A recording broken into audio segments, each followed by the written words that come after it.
The iPhone 11 isn't just an upgrade, it's the iPhone most people should buy, and here's why it brings surprising value and powerful features to the table. This device marks a significant improvement over the iPhone XR in several key areas, notably a more accessible price point compared to the Pro models. Everything about this phone feels straightforward, making it incredibly easy to review because the differences from the XR are few, yet remarkably obvious. It was clearly an easy phone for Apple to produce, and consequently, it's a very easy phone to recommend. The design of the iPhone 11 is largely familiar, sharing the same shape, notch, and overall size as its predecessors, the iPhone XR, XS, and X. It remains a fairly large phone, retaining the same mute switch, speakers, aluminum rails, and Lightning port. The LCD display, with its resolution of 1792 by 892 pixels, continues to raise questions, especially when considering the inability to watch true high-definition YouTube videos on a phone in this price range. However, this aspect didn't seem to bother many reviewers or users last year. It also maintains the same IP68 water resistance and button layout. So what exactly is new? First, the name itself. It's simply called the iPhone 11, establishing it as the new standard model and signaling Apple's move away from Roman numerals, which is probably a welcome change for many. The iPhone 11 also introduces 6 new colors: black, green, yellow, purple, red, and white. These hues are noticeably more pastel than previous generations. For instance, this year's product red is a lighter shade than last year's. Personally, I preferred the color choices of the iPhone XR, especially the vibrant blue and unique coral, but those are no longer available. Still, there's a diverse palette to choose from. A notable design change on the back of the iPhone 11 is the presence of 2 distinct glass finishes. The main back panel, where the Apple logo is now centrally located, instead of slightly above the middle, has a glossy finish. Conversely, the camera square features a matte glass finish. This is the opposite of the iPhone 11 Pro, which sports a matte body and a glossy camera square. What's truly impressive is that these different finishes are all cut from a single piece of glass, meticulously milled down to achieve the desired shape and textures. In terms of physical dimensions, the iPhone 11 shares the exact same size, thickness, and weight as the iPhone XR, measuring 8.3 millimeters thick and weighing 194 grams according to Apple's specifications. However, it now offers improved battery life, with Apple claiming an additional hour compared to the iPhone XR. While my battery testing methodology differs from Apple's, the iPhone XR already boasted some of the best battery life seen in an iPhone for a long time, a key reason many users loved and kept it. I can confirm that the iPhone 11 delivers at least equivalent battery performance to the XR, as expected, given its more efficient A13 Bionic chip. The most significant upgrade, and arguably the most compelling new feature, lies in the cameras.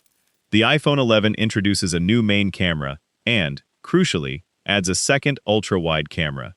This dual-camera setup unlocks impressive capabilities, such as seamlessly switching between lenses while recording 4K video. Both the regular wide and the ultra-wide cameras are capable of capturing stunning 4K footage. Furthermore, the iPhone 11's portrait mode is no longer limited to human faces. It can now detect and apply artificial shallow depth of field effects to animals, objects, and other subjects. The front-facing camera has also been enhanced, offering a wider field of view and the ability to capture slow-motion selfie videos. The only missing element here, compared to the iPhone 11 Pro, is the third telephoto camera. However, this is not a major drawback for most users, as the 2 new included cameras are excellent. They represent A-plus smartphone camera performance in 2019.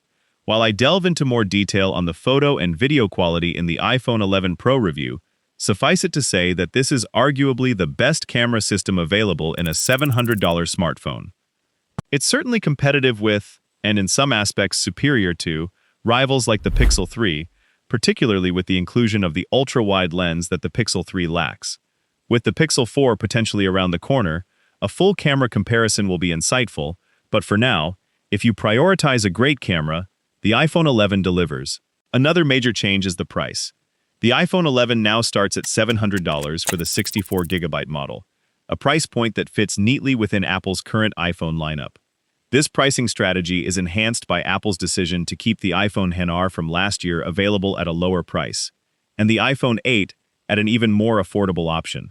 In summary, The iPhone 11 is essentially an iPhone XR, with a slightly refreshed design, significantly upgraded cameras, including an additional ultra-wide lens, marginally improved battery life, and the powerful new A13 Bionic chip. So, do I recommend it? Absolutely. This is the iPhone that most people should consider buying. However, for a more nuanced decision, I suggest asking yourself two key questions. First, how much do you truly value screen quality? The biggest weakness of this phone is undoubtedly its display. While many users won't even notice, and the YouTube app might misleadingly allow you to select 1080p, the actual resolution is just over 720p. If you notice the difference in sharpness on the iPhone XR or iPhone 11 display in a store, or if you simply prioritize an exceptional screen, then consider one of the higher resolution OLED iPhones like the iPhone XS or iPhone 11 Pro.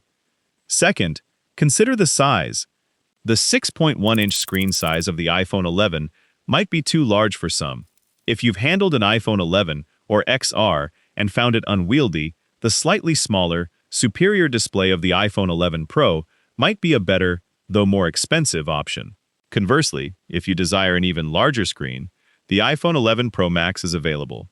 And of course, there's always the budget constraint, which will naturally guide many towards the more affordable iPhone models. Notably, Apple still sells the iPhone 8 and iPhone XR. The iPhone XR at $600 remains a very competitive choice if the second camera or the camera upgrades aren't a top priority for you. Ultimately, Apple has succeeded in creating an iPhone 11 that is easy to recommend, making it the default choice for anyone seeking a new iPhone. This is the natural outcome when you enhance one of your most popular products, reduce its price, and position it as the standard iPhone. However, the anticipation for the 2020 iPhones is already building. While it's certainly too early to get excited for a phone that's still a year away, it's where many of us are looking next.